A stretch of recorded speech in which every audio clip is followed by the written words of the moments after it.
Donny Walker here. TGIF. You all know what that means. I've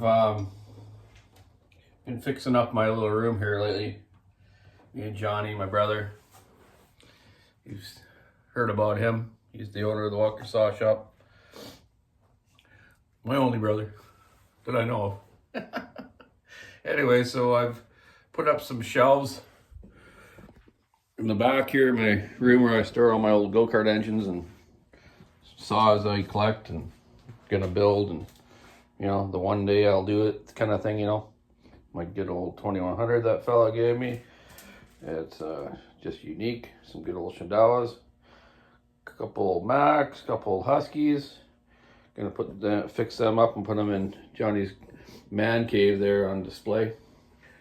Some old kart engines. Anyone looking for any Yamaha KT100 engines? I got one engine here and some new cranks and a few parts. If you need something like that, let me know. We got an old CRG motor as well, junior engine, and just some more of my junk here that this weekend I'm gonna clean all this up and organize it properly. Here's my Briggs racing engine that I'll put back on my kart for next weekend's race. Yeah. Getting there. Over here on my cart, put some slat wall up and put my McCullough stuff up there, and some old cylinders and stuff. I try to keep all these old cylinders, just look at different designs. Hey, there's bucking. Stand up and buck. So yeah, that's what I've kind of been doing this week, besides porting saws and getting them out for the fine folks. An old sign poster I got from Bobby Rahal years ago. I like that guy. Signed it to number 10. That's my number for my go-kart. So yeah, okay, so I received a couple gifts in the mail yesterday. I'm just gonna show it to you.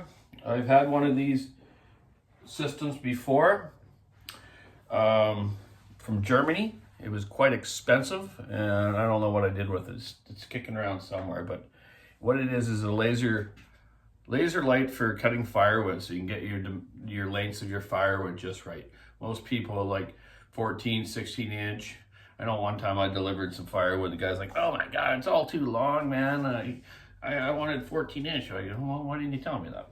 Anyways, you know how that goes with people complaining about stuff, but he was right, but he should have mentioned that to me when he did the order. Enough of that. Anyways, I'm going to show you this unit. This is called the Firewood Prosizer. Okay, so a fellow Bob down in Everson, Washington, not too far from us here, Wetters Wood Products Incorporated. There's his phone number on there, address, or go online and check him out at, well, it doesn't really have a website. Yeah, it does. www.firewoodprosizer.com. So how it works, it's quite more simpler than the one I had. The one I had a like a magnet you'd put like on your finger, and when you hit the throttle, it would turn the laser on, and then you could adjust it to your length. Similar to this, but this doesn't have that magnet, which was a pain in the butt for your back of your pistol grip. So what I've done is mounted it onto the saw there. This is my 372/375 big bore cylinder, dual pipe. It's my hot rod I use for firewood. I'm gonna go out this weekend and cut with it and show you guys. So I got it on there. He builds it to fit this thick handlebar on Huskies just perfect. It does come with some pieces of rubber tapes, basically like a bushing, and you would wrap that around the handlebar, then put the clamp on. If you see what I mean here. So it even gives you extra bolt, a little bit of instructions, and an Allen wrench.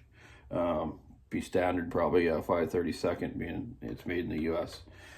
So these rubbers you would wrap around the handlebar, then put your clamp around to fit smaller handlebars, older Huskies or Stills.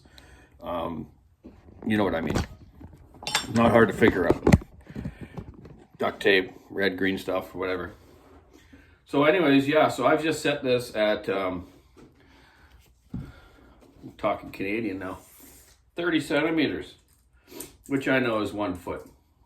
I actually deal more in inches than I do in metric.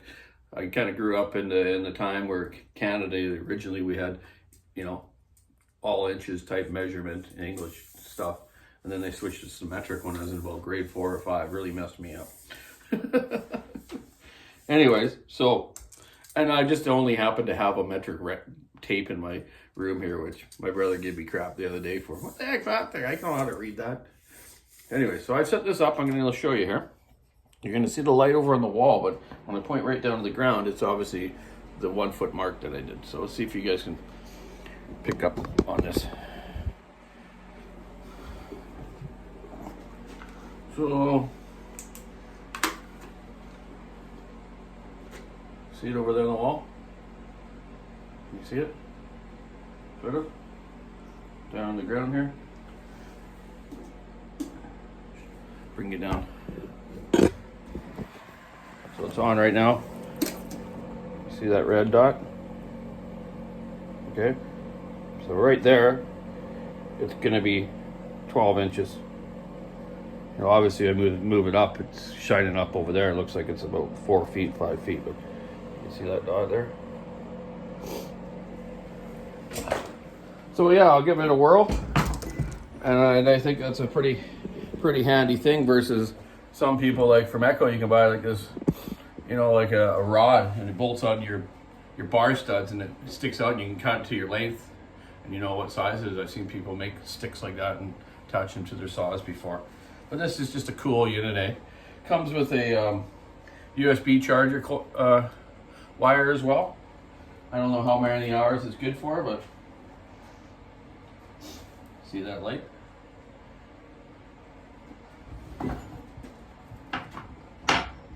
See if I can shine it at you. There you go. Anyways, pretty cool. I'm gonna try that this weekend. I'm gonna go out to a friend of mine's has a log yard where he does firewood processing and stuff with a big machine, but see if he'll let me buck some wood to just give this a go, or I'll go find a spot out in the woods to do it. I need some test logs at work too. So that's not the only gift I got. I also got a fella down in the US, Nick Stokel. Thank you very much, from Red Beer Saws. He sent me some samples of some of his stuff that we've never carried before up here, but he's got some, looks like some good stuff. This is a really strong looking kind of neoprene plastic handlebar bushing. Handlebar mount, I should say, for a MS200T. It's the one that always breaks on the starter side, and then you end up pulling your mounts out, your Paul sign off, and your carb boot on 200s. So that one always used to break. This, to me, probably would never break, but I'm gonna get it on one of my tree topper friends in town here, and we'll see how it lasts and how it see if it's still smooth enough to run. I'm sure it is. It looks good. So he's also sent me a few other filter setups. I'll have to just check which models this fits for. I think this fits on the 462 and maybe 362, or it's fitting the adapter he sent me, which I believe is for 372X torque. Maybe that's what it is. I haven't quite figured it out yet, but I will today.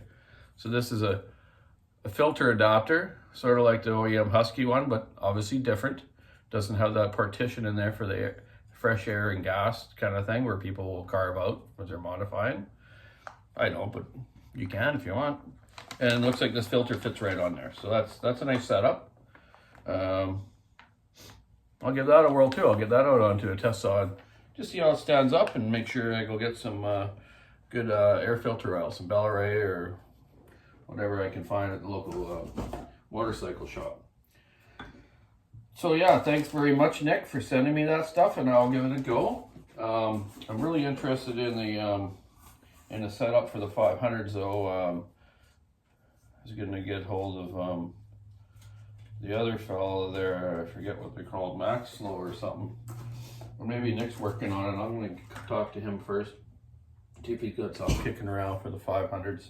The 500s aren't that bad. Everyone's kind of bad mouthing them, but you know what? Overall, they're okay. Adding that other washer to the lid where you snap it on. I've been putting them on a bunch of my customer stuff. That seems to stop it a little fine from going to the inside, I do notice. Not a ton, but enough that is not good for a saw. It's not supposed to be running on fur dust or sawdust. It's supposed to be running on air and fuel. So yeah, thanks again, Nick. I'm gonna give them a good go and check that out. And again, thank you, Bob, for the laser. And I'll give that a test, and I'll have them available at Walker's Saw Shop online or right in the store. So you can keep all your firewood customers happy at the right length of firewood. Or if you're processing wood for whatever else, I don't know, for bakeries and restaurants, they use firewood too in their pizza ovens and stuff like that.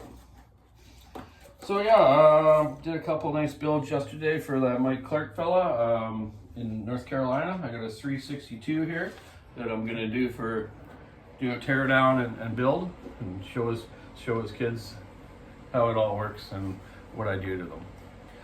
I was wrong yesterday. I said something about these having a small bar mount. Well, this one doesn't. It's weird. I believe years ago when I first seen this model, it had the bar mount was for a smaller approach bar. The K095s or whatever they're called in Husky or whatever. You know what I mean? Like for 257s, 357s. Maybe not 357, but you understand what I mean. In here, the bar. This one doesn't. So maybe they changed it because everyone complained because it was kind of stupid. So maybe this one I've never seen in Canada. Maybe it was only a US model, like Husqvarna did with the 372s. They made the 372s for Canada were 71cc, and the ones in the US were 75 for a while. And that was kind of a bummer. But we just switched them over to 75s, but it would have been nice if we could have bought them that way too. So yeah, I'm gonna get on to that later, but got those other ones done for Mike yesterday, and get them back to you, buddy, after I finish the other ones. I'll get this 3120 done and your 362. But this morning, I got to get a 500 ready for a good friend of mine, Dean Bohm. He's been a lifetime kind of friend for years. His dad was a faller, very good faller, one of the best on the coast, and so is Dean. Family tradition, just like me and my dad, good power saw mechanics, and took care of these guys for years. So his dad's retired now, just like mine.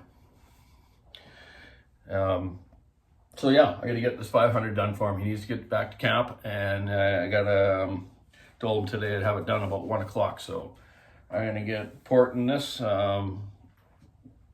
and get back to the other shop and put it together. And I'll do a video of me cutting some firewood this weekend, checking that laser level out. So thanks everyone for watching, and all you subscribers. It's been really nice, the comments I get, and talking. A lot of guys will call me once in a while. I try to spend a little bit of time during the day answering a few calls. It's hard to do sometimes when you're slammed with work, but I'll do my best to talk to you, or get you back on an email or something, So anyways, I gotta get at it. Keep sawing the wood, stick on the ice, rubber on the road. Speaking of, yeah, I ordered the tires for my cart, so but I won't race the 2-stroke one until a couple more races from now. They're not going to be in for this weekend that's coming up. Not this one, the next weekend, I should say. But I'll get the 4-stroke out. I still got a good set of rubber on that. But I'm looking for a sponsor. Hey, anyone want to sponsor me for a set of tires? $320. I'm just kidding.